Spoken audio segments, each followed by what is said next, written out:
Sure, I can even see his haircut, so I can see him quite clearly. Keith, good to see you, boy. In a kind of slightly strange way, do you take, even though you lost last week and finished the match with 14 players, do you take kind of renewed confidence in the fact that you hung in there for such a long period of time with 14, albeit having to do an awful lot of defending? Does it give you a lot of sort of increased self-belief in terms of what's within the squad? Yeah, definitely. There's, as I said, going down to 14 men, a lot of teams do have to work twice as hard, but loads of confidence taken from last week. I know we defended a lot, but when we were attacking, we were breaking Wales down. So yeah, like a lot of individual errors gave Wales a chance to get into our attacking zone, and a lot of mistakes fellas don't usually make, and it was just one of them days. A lot happened, and we could have won, apart from our mistakes, Can I ask you about the combination this coming weekend? That's Jamison Gibson Park and Billy Burns, and the mental strength that Billy has shown. And can I add on a B part to the question and ask you about Craig Casey and what you've seen? What your impressions of him since you've seen him at first time? Yeah, obviously it's tough losing, the experience of Conor and Johnny.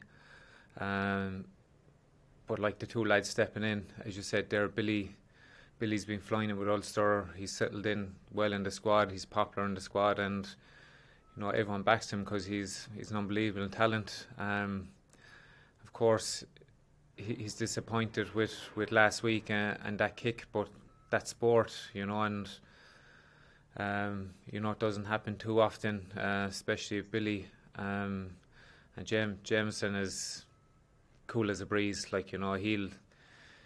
He's played in massive games for Leinster before. He's a super rugby winner. And there'd be no fear of him, no fear of both of them. We're all quite confident, and we know how talented they are. And when they do click, it'll be just as good as Conor and Johnny. And Craig, obviously working close with him in Munster, he's a special talent, and he's one fella who I have no worries about. He's all over his stuff. He's the ultimate professional, and he's an unbelievable talent as well. And obviously disappointed for more, but I'm delighted for Craig. A great opportunity.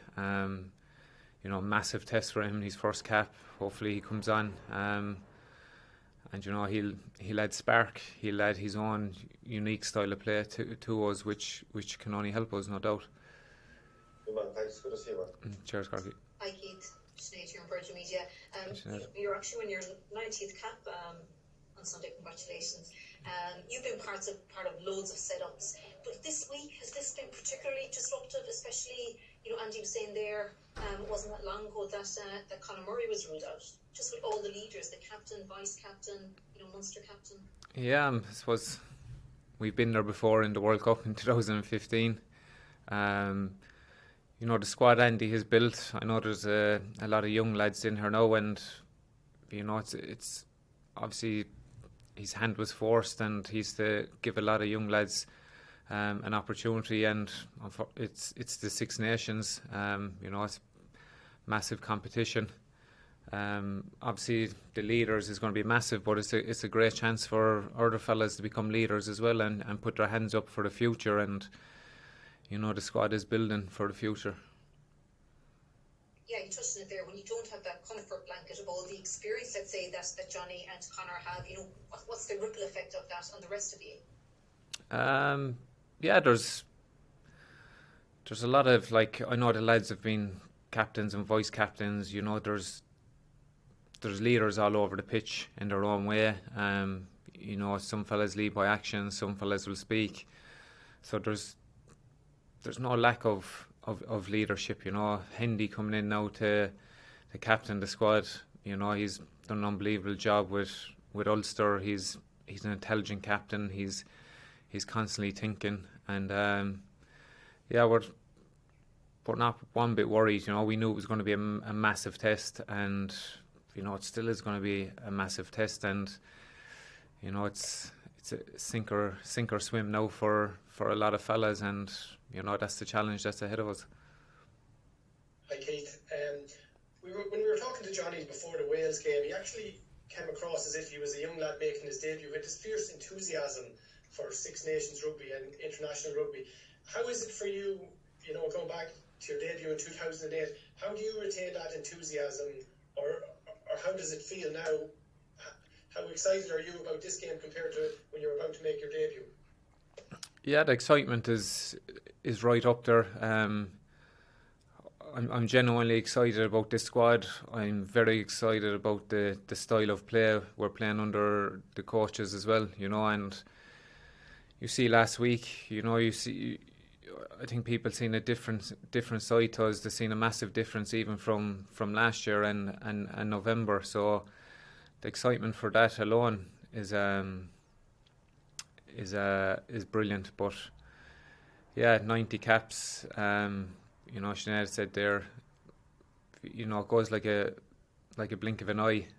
It's been a long time ago, and you know, representing your country, no matter how many times you've been capped. I know it's a cliche, but it's unbelievably special. And you know, I've 90. Craig will have his first, and you know, we plan to give him a special first cap, hopefully. Very good. I know, because there was a couple of discipline things last week, just a couple of the mistakes you made yourself, were they just, you know, what do you put them down to? Is there something you can work on to not do that again as a technique, or did you address them during the week? I suppose the kick out on the full and the penalty before that. Yeah, the penalty is probably the most stupidest penalty I've given away in my career, you know, and that's, you know, I don't give away too many penalties, and can't have a perfect game every time you play. You know, the drop ball is an easy fix. You know, that just got away from me. The kick out in the full was a miscommunication between us and the touch judges, and you know, I've accepted I've made mistakes, and mistakes are going to happen, and you know, I've been quite confident and quite consistent with my performance over the last 4 or 5 years, and a drop ball and a penalty and a missed kick doesn't make me a bad player, you know, and thankfully my experience now, I'm able to deal with that easily. No, absolutely. I'm not picking on you. Best of luck at the weekend. Cheers. Hi Keith. I just wonder, is DuPont the most talked about player within the Irish squad this week, and how do you go about trying to stop him? Yeah, obviously he's been mentioned because he's playing a scrum half. It's an important role.